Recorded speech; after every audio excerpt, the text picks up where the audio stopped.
Assalamualaikum warahmatullahi wabarakatuh. Perkenalkan, nama saya Muhammad Anjali Zakaria dari jurusan Teknik Elektro GCS. Di sini saya akan menjelaskan sedikit tentang multimedia. Apa itu multimedia? Jenis-jenis multimedia, aplikasi jenis multimedia. Baik, sebelum kita masuk ke pengertian multimedia itu sendiri, kita perlu pahami asal-usul kata dari kata multimedia itu sendiri. Menurut etimologi, kata multimedia berasal dari kata multi atau multus, yang berarti banyak atau lebih dari satu, dan media berasal dari kata Latin medius, yang merupakan bentuk jamak dari kata medium, yang berarti perantara atau pengantar. Dalam pengertian ini, guru, buku, dan lingkungan sekolah merupakan media. Menurut Sudiman dan kawan-kawan, media adalah segala sesuatu yang digunakan oleh penyalur pesan dan pengirim pesan, sehingga dapat merangsang pikiran, perhatian, perasaan, dan juga minat perhatian dari siswa sedemikian rupa, sehingga di dalam proses mengajar dapat berlangsung dengan efektif dan juga efisiensi sesuai dengan apa yang telah diterapkan.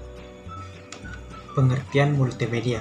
Menurut para ahli, terdapat beberapa definisi multimedia itu sendiri.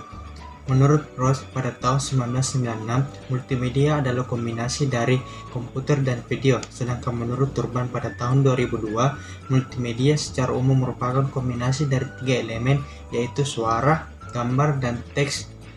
Ataupun multimedia adalah kombinasi paling sedikit 2 media input atau output dari data. Di media ini terdapat audio, suara musik, animasi video, teks, grafik, dan gambar.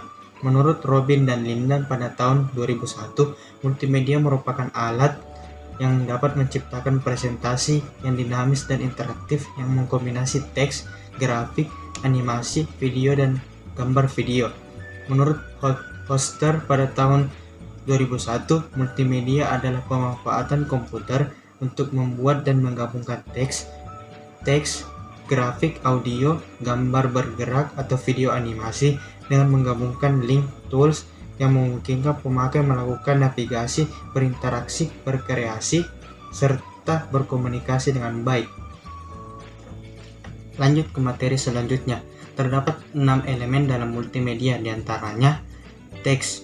Teks itu sendiri merupakan bentuk data multimedia paling mudah disimpan dan dikendalikan. Dengan teks dapat berbentuk kata, surat, dan narasi dalam multimedia yang menyajikan bahasa.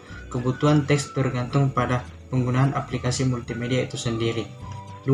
Image atau grafik adalah hasil sebuah pengambilan citra yang dapat melalui alat penangkap citra seperti kamera, scanner, yang hasilnya sering disebut dengan gambar.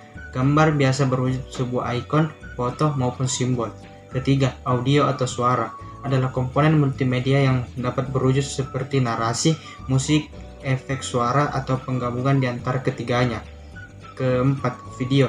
Video merupakan sajian gambar dan suara yang ditangkap oleh sebuah kamera yang kemudian disusun ke dalam urutan frames untuk dibaca dalam satuan detik. Kelima, animasi merupakan penggunaan komputer untuk menciptakan gerak pada layer. Keenam, virtual reality. Dalam perkembangannya, komponen multimedia bertambah satu lagi, yaitu virtual reality. Virtual reality memungkinkan terjadinya hubungan timbal balik antar user dan aplikasi multimedia secara nyata. Selanjutnya, jenis multimedia. Jenis multimedia itu sendiri terbagi 3. Menurut Iwan Binato, multimedia dibagi menjadi 3 jenis, yaitu pertama, multimedia interaktif. Pengguna dapat mengontrol apa dan kapan elemen multimedia akan dikirim dan ditampilkan. Kedua, multimedia hiperaktif. Multimedia ini mempunyai suatu struktur dari elemen-elemen yang terkait dengan pengguna yang dapat mengarahkannya. Dapat dikatakan bahwa multimedia jenis ini mempunyai banyak tautan atau link yang menghubungkan elemen-elemen multimedia yang ada. Contohnya World Wide Web, website, dan game online. Ketiga, multimedia linear Pengguna hanya menjadi penonton dan menikmati produk multimedia yang disajikan dari awal hingga akhir, misalnya televisi, film, majalah, dan koran. Sekian pemaparan materi dari saya, kurang dan lebihnya mohon dimaafkan. Untuk jenis aplikasi multimedia yang biasa kita gunakan saya sudah paparkan di atas. Saya Muhammad Agil Zakaria undur diri dan terima kasih.